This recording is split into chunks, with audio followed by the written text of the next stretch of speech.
Welcome back. Let's now turn our attention to the budget. The National Assembly has passed the revised 2020 budget of 10.8 trillion naira.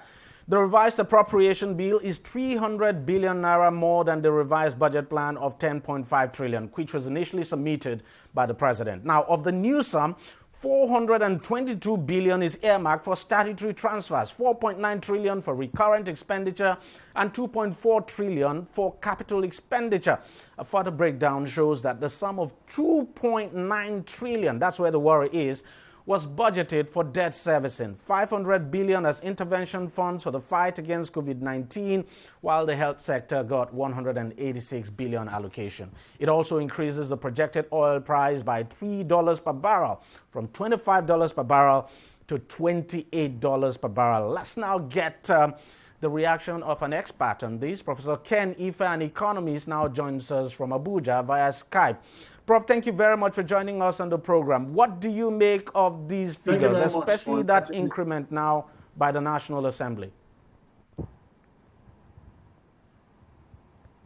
Well, the increment, but don't forget that the National Assembly have an oversight, and yes, they have always fought their independence in relation to having to amend the budget. So they've exercised that on this occasion. It's also a moving target because that issue has not been resolved. It's a constitutional issue. Anyway, be it as it may, what is important is to look at how the benchmarks have moved. Exactly. From the $57 it was originally projected down to 28. Actually, the $25 was what they sent to them, and they took it up to 28. But then also we also noticed that the production volume that was projected has been considerably revised down because of the OPEC cuts to 1.8 million barrels per day. So if they had to reduce it from 1.9 from government, they had to also up the dollar, the rate. So that's why they compensated.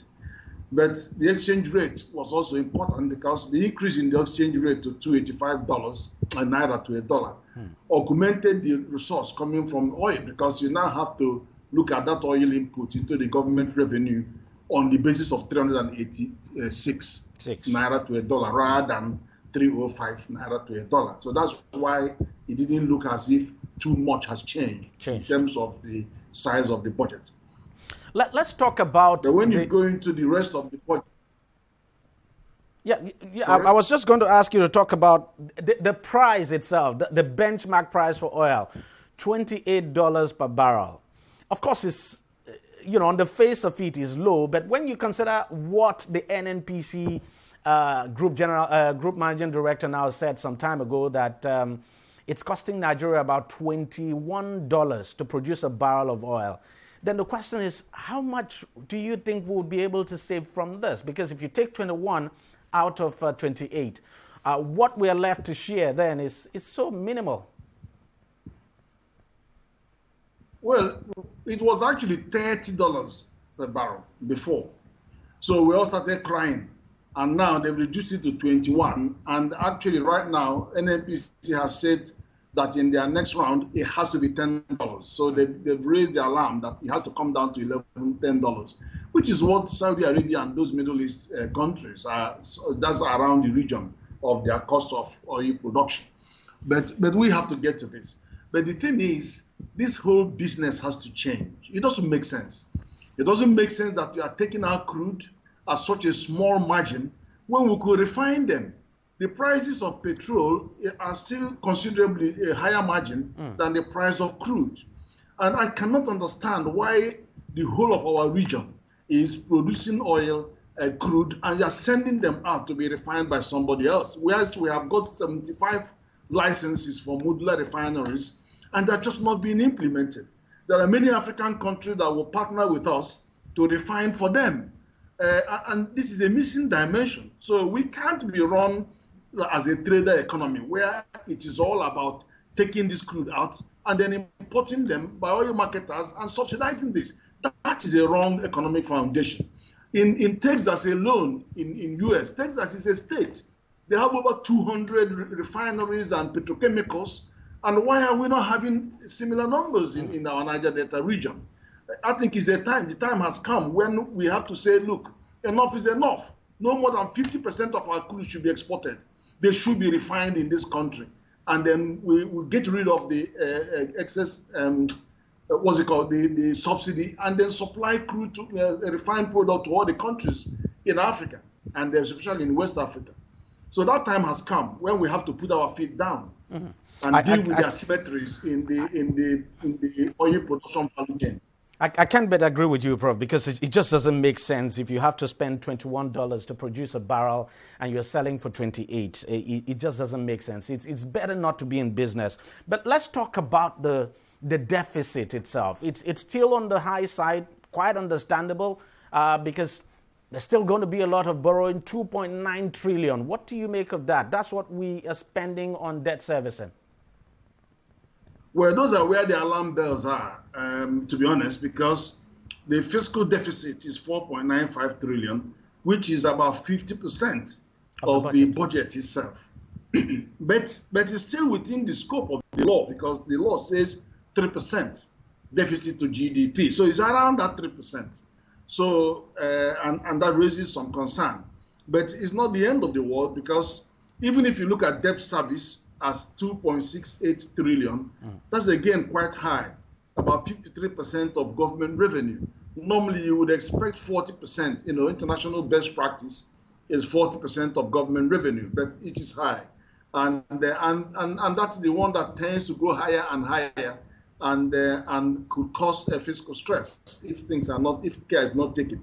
But I think we also need to look at the capital expenditure, which is 2.49 trillion, about 24 to 25% of our GDP, of our overall expenditure. Now, that's about the lowest of our administration, but there's a bit of comfort because we are getting quite a bit of external borrowing, which focuses on capital expenditure. So there could be some compensation from there. Otherwise, just based on that budget figure of 25%, it looks tight and the lowest for the administration. And talking about borrowing now, I mean, we plan to borrow a lot this time. Do you think we might face a challenge borrowing, especially external borrowing, when you consider the fact that the market as we speak is facing a lot of challenges? Do you think we might face a struggle in borrowing, even getting people to borrow from? The thing is that we have to borrow. The reason is this.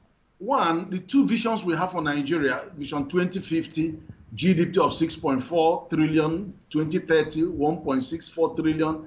You can only go there if you are investing in infrastructure, if you are investing in productive capacity. So that's that's number one. The number two is you are borrowing 5.513 billion today. If you don't borrow this 5.513 billion dollar today, if you have to save this money, it may take you 3 to 5 years to save this 5.5 billion before you invest it. And by the time you get to those 3 to 5 years, the money has doubled. The requirement for the job you are going to do is doubled. So it makes sense that you borrow it today rather than wait until you are able to save that money in 3 years' time. Okay, but the third thing is that you are borrowing it at a very concessionary rate, at a very, very low interest rate, which is from development finance institutions. And those ones are actually the one I push the government to go to, because you get a low, very concessionary rate between 0 and 2%, much, much lower than 5 to 6% that you will get from bilateral lenders. Two, there is a kind of discipline around that lending, because they have an interest in making sure that due diligence is conducted on this lending and that the debt sustainability tests are carried out on this particular lending. So not only that you are working within the law to consign this to capital expenditure, but you are also not only creating jobs, and they will have role in monitoring and the evaluation, because they have to monitor the milestones before they release the monies. So that is the way to go, because that brings some fiscal discipline on our expenditure. And then also there are other issues around going that way, because you now make sure that we enjoy the moratorium that they give Yes. Some of them can give you 5-year moratorium, 10-year moratorium, and that is very important in the context of the COVID-19, that we need some space to be able to do this work. And that some lending structure also encourages private sector participation. So you will see that development finance banks, they also encourage PPPs to ensure that these jobs can be done with speed and with professionalism. So on all those counts, it makes sense for us to borrow more. And I have to quickly ask you this, Prof. Even though every other parameters of the budget would appear to have changed, it doesn't seem so with recurrent expenditure. It's taking about half of the budget. Don't you think it's time I don't know, but what do you think we need to do about recurrent expenditure? In the first place, you can't sack workers at this time anyway, but something needs to be done. Yes, is an ongoing debate is to reduce the size of governance. That has been an ongoing debate. But I don't think that it is as bad as we paint it, because if you look at all the economists in the UK, we're about 22%. The size of our only about 2-3% here, but it doesn't matter. But the thing is this: the government has now moved to the implementation of Orosanye's report, which is about rationalizing and getting rid of about 101 parastatals or combining them in one form or shape. But let me remind you that even reduction in size costs money to do. So in the first year, it's going to cost us money to reduce the size of the bureaucracy. So it will get the gain after about 3 years. So that is not going to be. It's not going to run away from our budget immediately. Then of course, there are other areas that people are pointing their fingers on, which is the recurrent budget associated with the National Assembly and all that. And I think National Assemblies are aware of that, and they're making efforts to reduce their own spend. So that's we're all on the road to cutting costs. But overall, you think this budget at the end of the day is implementable? Of course it is implementable, because a lot has gone into it now. Even the money is put in the budget. They already spent more than halfway of that budget has already been spent and committed. You've seen the interventions, the fiscal interventions that are being rolled out. You've seen the 774,000 jobs that they expect from public works. So they're all on that.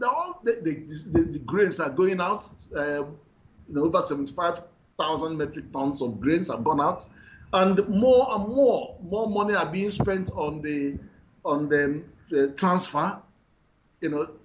So a lot of these are being spent already. So it's not like, and we have a full year of implementation from January to December. So it is going to be spent.